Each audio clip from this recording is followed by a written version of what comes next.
You list Stephen Wright and George Carlin as your influences. How did they help shape your comedy? Just taking little shit and blowing it out of proportion. You know, it was just like when I was doing stand-up, it was wasn't a lot of observational humor in Chicago.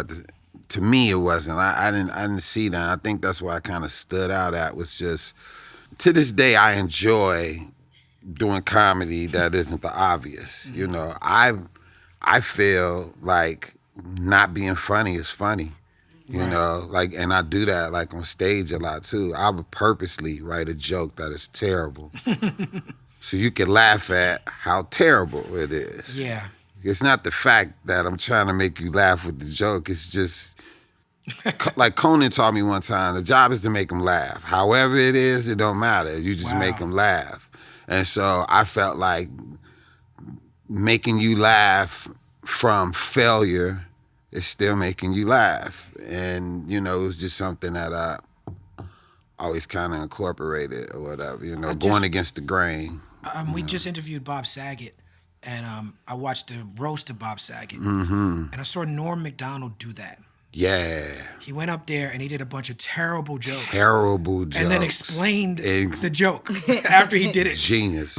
And the audience was cracking up. Genius. Like, this is genius. Genius. And you know, he gets so much respect. And people who are not in the world of comedy don't understand why Norm Macdonald gets that respect from that type of room. But when you see that, and it's like, he's like, I'm not gonna outstick these people. I'm not gonna do them better than them. I'm not the best roaster in the room. Yes. So what lane am I gonna choose? And that is and him going that route. That's like I love him.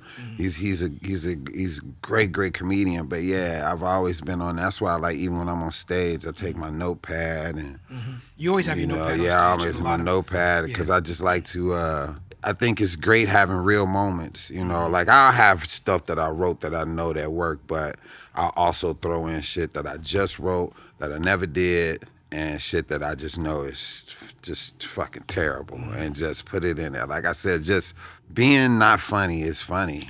Like it really is. Right. I know if I'm in the back of the room and I see somebody I know and they like bombing or whatever.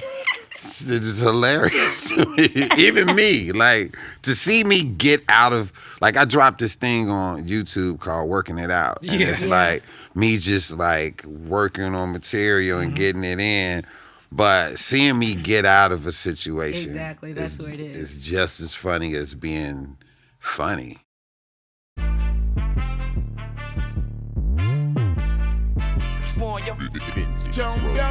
What we done started. Look at what we done started. This the people party. When opportunity knocking, then young nigga move that door. Whoa, get your foot stuck, get it, call me young, go get it. Now you can't fuck with it, might as well roll with it. What's the word?